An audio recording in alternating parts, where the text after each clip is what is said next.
जी, तो हम ये डिस्कस कर रहे थे कि जब हमने एब्स्ट्रैक्ट क्लास बना ली तो अब हम एब्स्ट्रैक्ट क्लास का डायरेक्टली ऑब्जेक्ट क्रिएट नहीं कर सकते। अगर आप एब्स्ट्रैक्ट क्लास का ऑब्जेक्ट क्रिएट करेंगे तो कंपाइलर जो है वो एक एरर थ्रो करेगा। तो इसका सोल्यूशन ये है कि फिर हम एब्स्ट्रैक्ट क्लासेस जो हैं उनको इनहेरिट करते हैं। सो जितनी भी एब्स्ट्रैक्ट क्लासेस होंगी उनको बनाने का पर्पज़ यही होगा कि हम उन क्लासेस को किसी सब क्लास के थ्रू क्या करेंगे, इनहेरिट करेंगे। ठीक है।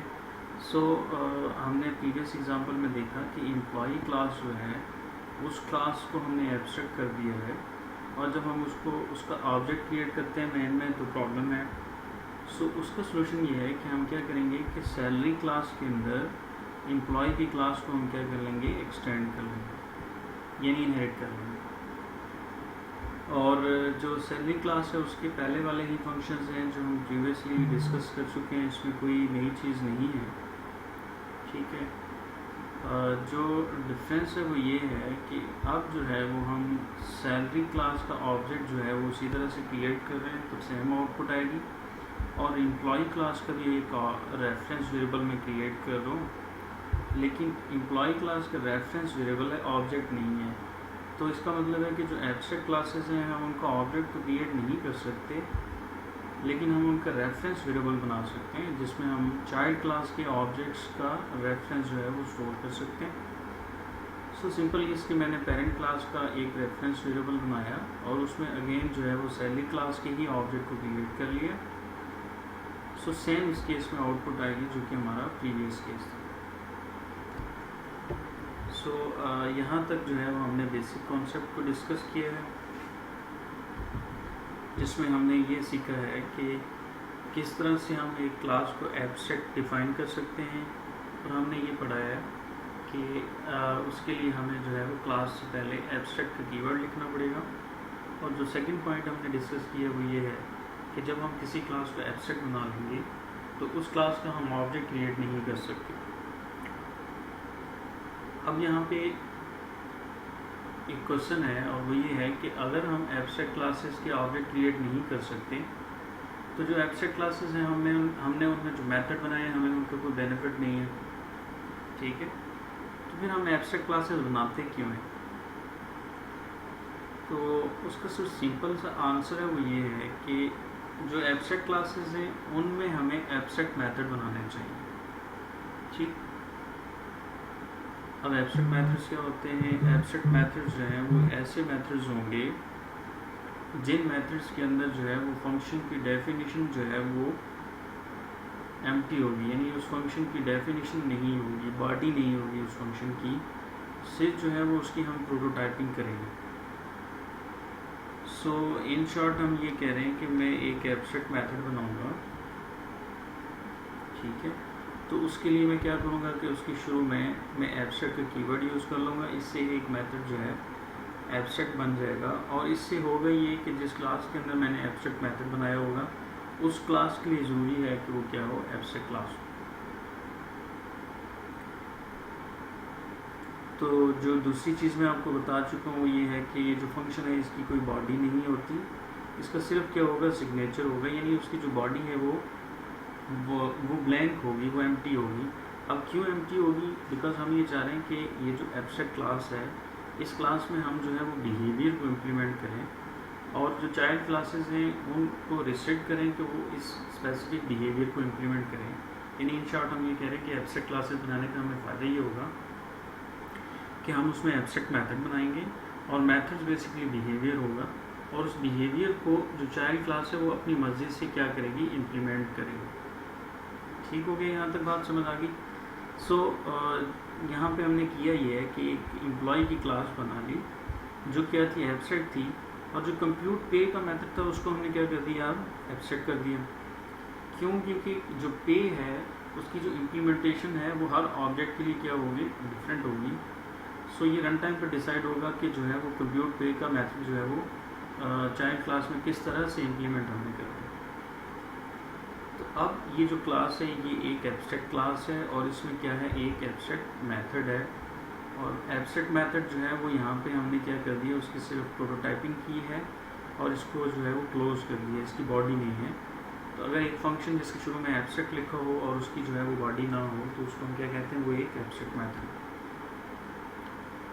तो यहाँ पे हम ये कह रहे हैं कि अगर एक ऐसी क्लास है जिसमें एब्स्ट्रैक्ट मेथड है तो उस क्लास का जो है वो एब्स्ट्रैक्ट होना जो है वो लाजमी है। और जो एब्स्ट्रैक्ट क्लासेस हैं उसकी जो सब क्लासेस हैं, यानी लेट से जो है वो यहाँ पे एम्प्लॉय की एक क्लास है, तो जो सैलरी क्लास है उसके लिए ज़रूरी है कि वो जो एम्प्लॉय की क्लास है यानी एब्स्ट्रैक्ट क्लास है उसके जितने भी एब्स्ट्रैक्ट मेथड हैं उनको वो इम्प्लीमेंट करे। और इम्प्लीमेंट से क्या मुराद है कि उनकी बॉडी को कंप्लीट करे। ठीक है, तो ये कुछ रूल्स हैं जब भी हम जो है वो क्लासेस को डिफ़ाइन करेंगे, एब्स्ट्रैक्ट डिफ़ाइन करेंगे, तो हमें इन रूल्स को जो है वो फॉलो करना है। यहाँ पे ये वही पॉइंट्स हैं जो मैं आपको बता चुका हूँ। तो सिंपली इसके हमने क्या किया कि सैलरी क्लास के अंदर एक्सटेंड कर लिया एम्प्लॉय की क्लास को, और वो जो मेथड एब्स्ट्रैक्ट था जो कि पेरेंट क्लास में था उसकी जो बॉडी है वो हमने यहाँ पे कंप्लीट कर ली। सो इन शॉर्ट हम ये कह रहे हैं कि जब हम किसी क्लास, जो क्लास है वो एक एब्स्ट्रैक्ट क्लास है, तो जब भी हम उसको इनहेरिट करेंगे तो चाइल्ड क्लास के लिए ज़रूरी है कि वो उसके पेरेंट क्लास उसके एब्स्ट्रैक्ट क्लास के मेथड्स को इम्प्लीमेंट करे, यानी उसकी बॉडी को कंप्लीट करे। और अगर कोई ऐसा सिनेरियो है कि जहाँ पे चाइल्ड क्लास जो है वो पेरेंट क्लास के मेथड को इम्प्लीमेंट नहीं करती, तो फिर वो जो चाइल्ड क्लास है उसका भी एब्स्ट्रैक्ट होना ज़रूरी है, यानी वो भी फिर क्या होगी, वो एब्स्ट्रैक्ट होगी। ठीक है, यानी फिर पेरेंट भी एब्स्ट्रैक्ट हो जाएगा और चाइल्ड भी एब्स्ट्रैक्ट बन जाएगा। तो अगर चाइल्ड क्लास के अंदर आप पेरेंट क्लास के मेथड को इनहेरिट नहीं करते तो हम ये कहते हैं कि वो जो चाइल्ड क्लास है वो भी क्या है, एक एब्स्ट्रैक्ट क्लास हो जाए। तो यहाँ पे एक एग्जांपल देख लेते हैं जिसमें हमें एब्स्ट्रैक्ट क्लासेस का बेनिफिट जो है वो नज़र आएगा।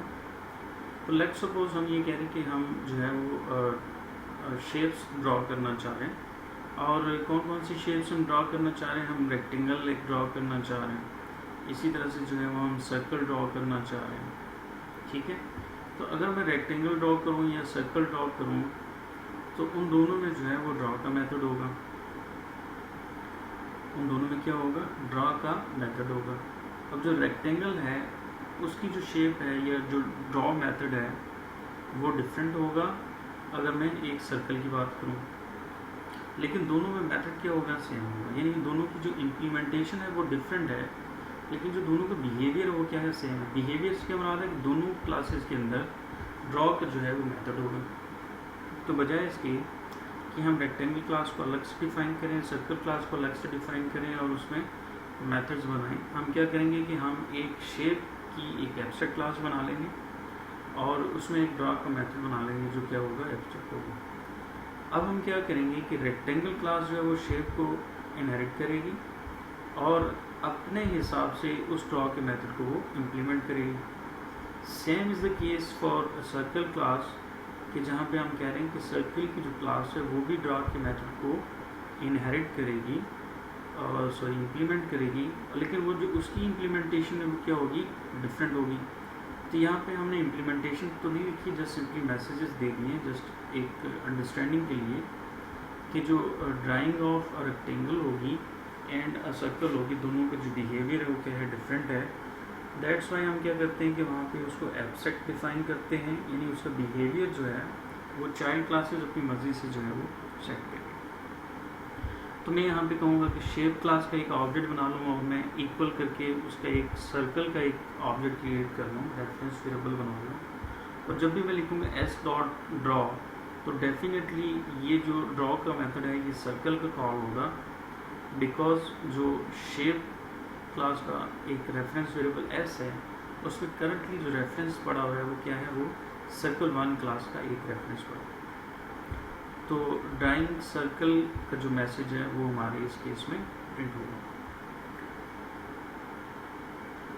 तो एक और एग्जांपल है जो कि बैंक से रिलेटेड है।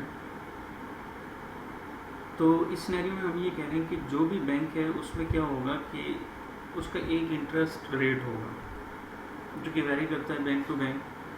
तो अगर मैं कहता हूँ कि एक बैंक है जो कि SBI है, तो वो जो है वो उसका एक इंटरेस्ट रेट की अगर हम बात करते हैं तो लेट्स से हम कहते हैं वो 7% है। अगर एक और बैंक है जिसको हम PNB कह रहे हैं से, तो उसका जो इंटरेस्ट रेट है वो क्या है, वो है 8। तो सिंपल इसकी यहाँ पे अगेन बिहेवियर जो है वो एब्स्ट्रैक्ट क्लासेस का है।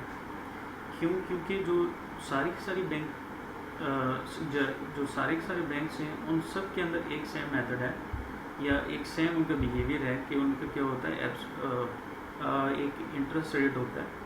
तो वो जो भी इंटरेस्ट रेट है उसको इम्प्लीमेंट वो अपनी मर्जी से करेंगे।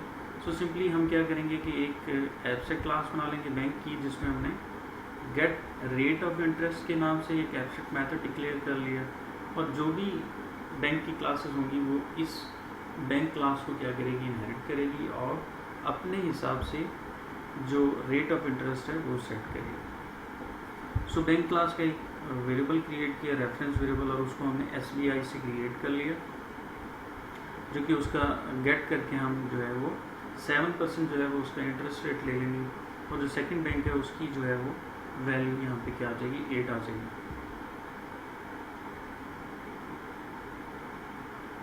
अच्छा, तो हम कोशिश करते हैं कि इसको कवर कर लें। नेक्स्ट ये है कि हम जो है वो एब्स्ट्रैक्ट क्लासेस यूज़ क्यों करते हैं।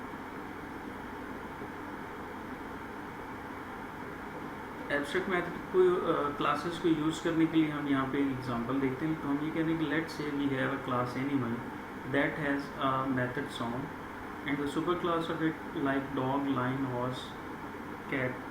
तो जो उसकी जो सब क्लासेस हैं वो क्या है, डॉग है, लाइन है, हॉर्स। अब यहाँ इस केस में हम ये कह रहे हैं कि since the animal sound differs from one animal to another, तो यहाँ जो भी एनिमल होगा उसकी जो साउंड होगी वो क्या होगी, डिफरेंट होगी।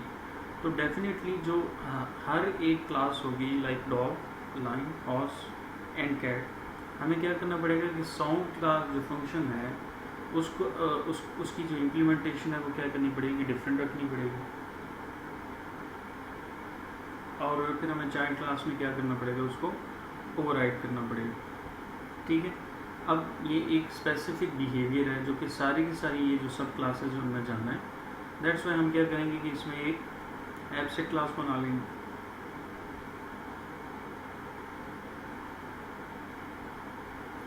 तो इसका बेनिफिट ये होगा कि हम जो हमारी पेरेंट क्लास है उसके अंदर हमने क्या कर लिया, एक टेम्पलेट सेट कर लिया, यानी जो मेक साउंड का फंक्शन है वो चाइल्ड क्लासेस के लिए अब क्या होगा, ज़रूरी होगा कि उसको इम्प्लीमेंट करें।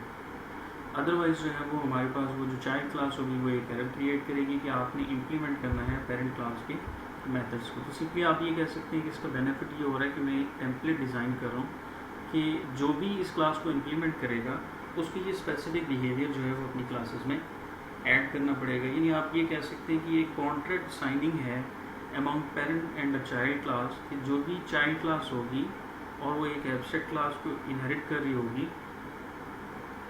तो उस सिनेरियो के अंदर जो चाइल्ड क्लास है उसके लिए ज़रूरी है कि वो पेरेंट क्लास के फंक्शंस को इम्प्लीमेंट करे।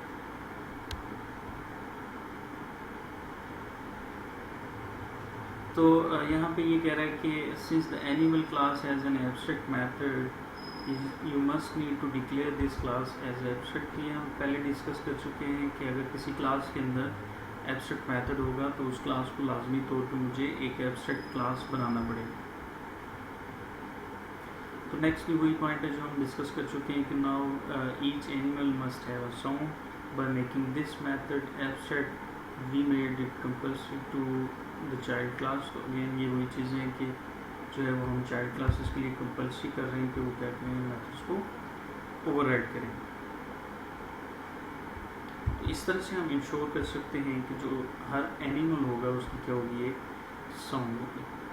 ठीक हो गया। और ये कुछ रूल्स हैं और रूल्स को आपने वन बाय वन पढ़ लेना है। इन रूल्स को हम जो है वो पहले डिस्कस कर चुके हैं। तो यहाँ पे ये जो हम कह रहे हैं कि do you know since an abstract class allows to complete methods as well does not provide 100% abstraction. ये पॉइंट इंपॉर्टेंट है, इसकी बेस में हमने जो है वो नेक्स्ट टॉपिक को डिस्कस करना है कि जो एब्स्ट्रैक्ट क्लासेस है वो 100% एब्स्ट्रैक्शन को जो है वो प्रोवाइड नहीं करती। रीज़न इज़ कि जो एब्स्ट्रैक्ट क्लासेस है उसमें नॉन एब्स्ट्रैक्ट मेथड भी हो सकते हैं। ठीक है, तो यहाँ पे ये कह रहे हैं कि you can say that it provides partial abstraction. तो हम ये कह सकते हैं कि 100% तो नहीं है लेकिन पार्शियल एब्स्ट्रैक्शन है, क्योंकि इसमें कुछ एब्स्ट्रैक्ट मेथड होते हैं और जो है वो एक पॉसिबल है कि इसमें जो है वो नॉन एब्स्ट्रैक्ट मेथड भी हो। देन यहाँ पे एक पॉइंट है कि abstraction is a process where you show only relevant data and hide, ये वही चीज़ें जो हम डिस्कस कर चुके हैं, तो इसको एक दफ़ा आपने पढ़ लेना। We can not create the object of an abstract class, तो अगेन ये वही बात है कि जो इनकम्प्लीट का कॉन्सेप्ट है यहाँ पे, they have abstract method that have no body. So if Java allows you to create an object of this class, then if someone calls the abstract method using that object, then what could happen? तो simply ये question है आपसे कि अगर हम इसका एक object create कर भी लें तो उससे क्या होगा। हम एक जेनेरिक टर्म एनिमल कहते हैं, तो स्पेसिफिकली कौन सा एनिमल है और उसको कौन से एनिमल के लिए हमने जो है वो मेक सॉन्ग का मेथड कॉल करना है, ये डिपेंड करता है। अगर एक ऑब्जेक्ट क्रिएट हो भी जाए, जावा हमें अलाउ कर भी दे, या लैंग्वेजेस हमें एब्स्ट्रैक्ट क्लासेस के ऑब्जेक्ट्स क्रिएट करना अलाउ करे, तो भी हमें उसको कोई बेनिफिट नहीं होगा। सो सिंपल इसके यहाँ पे हम ये कह रहे हैं कि एब्स्ट्रैक्ट क्लासेस जो है वो टेम्पलेट की तरह काम करती हैं, और जो सब क्लासेस हैं उनको लाजमी तौर पर उसको एक्सटेंड करना होता है। सो दैट्स इट, ये हमारा वीक 14 था, जिसमें हमने जो है वो पॉलीमॉर्फिज्म के कॉन्सेप्ट्स को और एब्स्ट्रैक्शन के कॉन्सेप्ट को जो है वो थोड़ा सा टच किया। तो नेक्स्ट वीक का जो हमारा लेसन होगा उसमें हम एब्स्ट्रैक्शन को कंटिन्यू करेंगे। थैंक यू सो मच, अल्लाह हाफिज़।